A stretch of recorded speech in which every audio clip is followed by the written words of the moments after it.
I've been a huge fan of Sonic ever since I was a wee little lad, and it's safe to say I had it good back then. The back-to-back releases of Peak never let me down, not even once. I loved all of them, even the ones that are greatly hated by others, but then as I got older they started making games like this, and this, and this, and ultimately just tarnished Sonic's name and set him back another 20 years. But over the last 4 or 5 years, there's been a resurgence of the Blue Bloke, and in this video we're going to go over it, starting with the films. So it's a known fact that gaming films have always had a bad rep. They tend to not be very good at all, and Borderlands further proves this. So when the first Sonic film was announced and we waited for the trailer and it ended up looking like this, I was ready for the worst. The internet absolutely exploded in outrage to the point where they straight up just said, "Pappy, chill, we'll fix it, we'll change his design." These days, people believe they did this on purpose because they knew people would talk about it, and if they did that, then hats off to them. Either way, they eventually revealed the new look for Sonic, and it was very Sonic-like. It was very liked, very much loved, and people actually liked this one. The film went on to do pretty well, especially since it was released in 2020, and it's now the 11th highest grossing video game movie, making over 300 million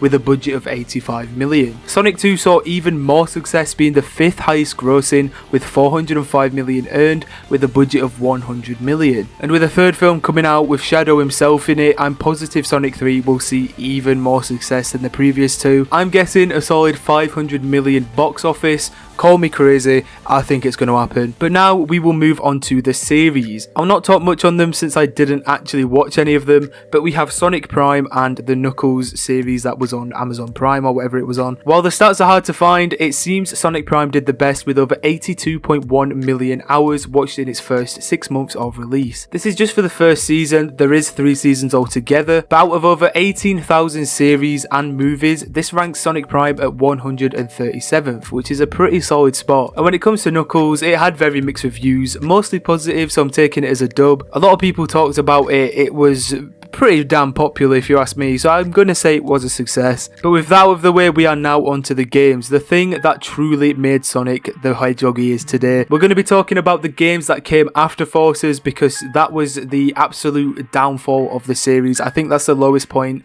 I could possibly talk about. So AF for short. So the first game, AF, is Team Sonic Racing and its iOS counterpart, Sonic Racing. Team Sonic Racing saw success with over 3.8 million sold. Well, I say sold, it had over 3 million downloads on PlayStation because it was on PS Plus, which means roughly about 1 million copies were actually sold, which is still a pretty good success for Team Sonic Racing. But the iOS counterpart, Sonic Racing, I couldn't find anything about it, so I don't know if that was really a success or not. I'm just going to say it's not, because I can't seem to see anything on it at all. Then we had these games right here. Apparently you can't say the O word on YouTube. I don't know why, but I don't really count these anyways because they're not really Sonic mainline games. But they did sell well, selling over 1.3 million units, which is the best that series has done since the Wii. Next up is Sonic Colors Ultimate. This is another tricky one. I can't really find the sales. I haven't got an accurate number. I've read things from 700,000 up to 2 million copies sold. But either way, this game is sadly known for being a terrible remake with lots of bugs and glitches. I've heard that it's had many patches since then,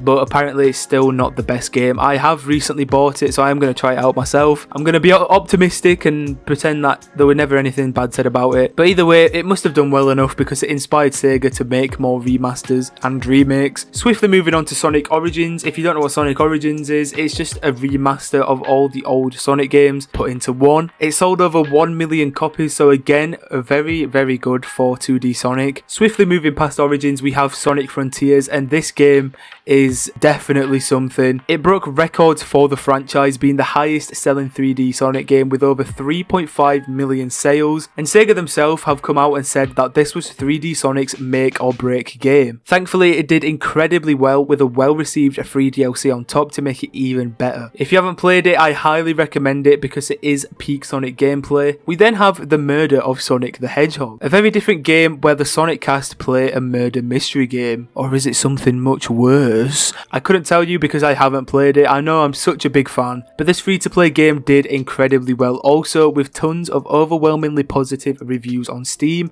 and racking up over 1 million downloads also. I really hope they continue to do stuff like this because obviously this is where they are shining, on top of like 3D Sonic games and stuff like that. And last but certainly not least, we have Sonic Superstars, which is another game I can't find exact numbers for, but according to Sega it didn't meet expectations since it released alongside Mario Wonder. I wonder why it didn't do well, but I did read that the game did make Sega profit, apparently earning them over $2 million in profit, which is better than nothing. Obviously not great, but you know, not negative. But the best is yet to come, as we have Sonic X Shadow Generations coming soon, which I think will either compete or beat Sonic Frontiers record. It's generating a lot of hype, especially since Sonic 3 has Shadow featured also, and Shadow has been left in the dark in recent years. He's had terrible little DLCs thrown into games and stuff like that, so it's about time Shadow gets his redemption as well. There is also a new Sonic mobile game coming out called Sonic Rumble, which is basically a Fall Guys clone but Sonic. I think it'll do okay, nothing too amazing,